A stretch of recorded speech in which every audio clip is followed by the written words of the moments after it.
યુસીસીના બિલને લઈને આમ આદમી પાર્ટીના પ્રદેશ અધ્યક્ષ ઈસુદાન ગઢવીએ વિરોધ નોંધાવ્યો છે.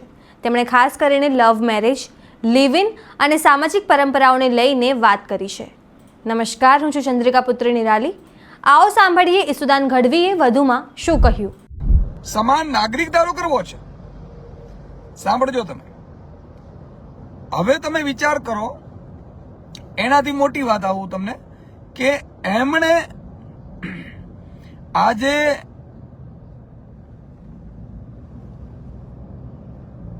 સ્કૂલ છે, મુખ્યમંત્રીનો દીકરો જે સ્કૂલમાં ભણે એ સ્કૂલમાં મારો ખેડૂતનો દીકરો ભણશે તો કે ના, નહીં ભણે, તમારે તમારી રીતે ફોડી લેવાનું. મુખ્યમંત્રીને જે સારવાર મળે, માનો કે આજે મુખ્યમંત્રી ધારાસભ્ય બીમાર પડે, મારી પાર્ટીને આવી જાય ધારાસભ્યો બીમાર પડે તો એને કોઈ પણ હોસ્પિટલમાં લઈ જવાનું, પ્રાઇવેટમાં ગમે ત્યાં, બધું પ્રજાના ટેક્સના પૈસે. આમ આદમીને મળશે એવી ફેસિલિટી તો નહીં મળે, નહીં મળે. સમાન નાગરિક ધારો એટલે જે ફેસિલિટી આપવી છે એમાં કશું જ નહીં. પણ સમાન નાગરિક ધારો શેના માટે છે? હવે તમને એ સમજાવું. એક, તમે સ્માર્ટ સ્કૂલ આપી ન શક્યા, સ્માર્ટ હોસ્પિટલ આપી ન શક્યા, સ્માર્ટ મોહલ્લા ક્લિનિક આપી ન શક્યા. એ આપવાની વસ્તુ છે સરકાર, એ કશું જ નહીં. પણ લેવાની જે આપણું એક તંત્ર ચાલી રહ્યું છે સામાજિક રીતે. મિત્રો, વધારે શેર કરજો. બહુ અગત્યના બે વિષયો છે, એટલા માટે હું આપની સાથે લાઈવ થયો છું. બધા લોકો મિત્રોને બધાને કહું છું 5-5, 10-10 શેર કરો, જેથી કરીને વધારે લોકો આપણી સાથે જોડાય અને એમની સાથે આ વાત પહોંચે. તો એને આજે માની લો કે આપણી સામાજિક ઢાંચો શું છે? લગ્ન કરવા. આજે તમે જોતા હશો કેટલાક સિંગરો બહેનોએ જે આંતરજ્ઞાતીય જે લગ્નોમાં વાત કરી, સમાજોમાં વિખવાદો ઉભા થયા, સમાજોમાં બધા સમાજના આગેવાનો ઉભા થયા.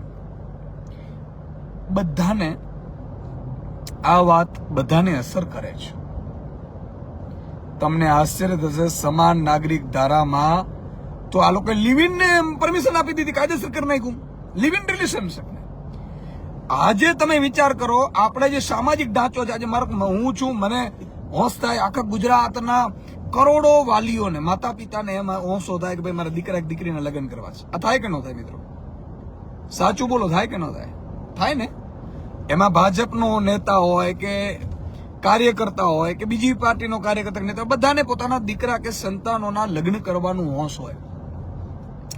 આ ભાજપની લિવ ઇન સરકાર લિવ ઇન ને કાયદેસર કર્યા છે. એવી રીતે કાયદેસર કર્યા, માન લો કે જામનગરમાંથી મારા કોઈ મિત્રની દીકરી કે દીકરો અમદાવાદમાં ભણે છે, 18 વર્ષથી ઉપર થયું, કોલેજમાં આવ્યા, 18 વર્ષને એક દિવસ થયું, અને ઈ લોકો ખાલી મેલ કરી દે કે અમે લિવ ઇનમાં રહીએ છીએ ફ્લેટમાં, એટલે કાયદેસર.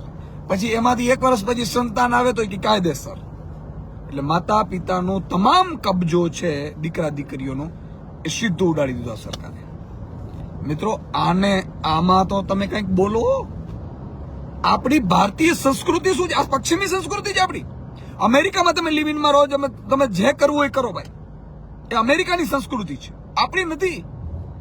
આપણી સંસ્કૃતિ આ છે, આપણી સંસ્કૃતિ આ છે, લિવ ઇનમાં રહો. અને તમને યાદ રાખજો, અત્યારે માન લો દીકરા દીકરીઓના જે આંતરજ્ઞાતી લગ્નમાં જે ડખાઓ થાય છે, એનાથી વધુ ડખાઓ હવે લિવ ઇનમાં થશે. લિવ ઇનમાં કાયદેસર કરી દીધા છે. બીજું કે બધા મેરેજ છે ને એને રજીસ્ટ્રેશન કરાવવાનું. હવે રજીસ્ટ્રેશન તમે કરાવશો તો લાઈનો જ લગાડવાની. 70 વર્ષના, 60 વર્ષના, 50 વર્ષના બધા લાઈનોમાં જ ઉભા રહેશે. આમે તમે ગેસની લાઈન, નોટબંધીની લાઈન, આપણે બધા ટેવાઈ ગયા છીએ, લાઈનમાં ઉભા રહીને ભાજપને મત આપીએ છીએ. તો જેમ તમે ઈસુદાન ગઢવીની વાત સાંભળી, તમે તેમની વાતથી કેટલા સહેમત છો, શું વિચારો છો, કમેન્ટ કરીને જણાવો. અત્યાર માટે બસ આટલું જ. સમાચારને લગતી વધુ અપડેટ્સ માટે અમારી વેબસાઇટ www.gujaratplus.in પર પણ માહિતી મેળવી શકો છો.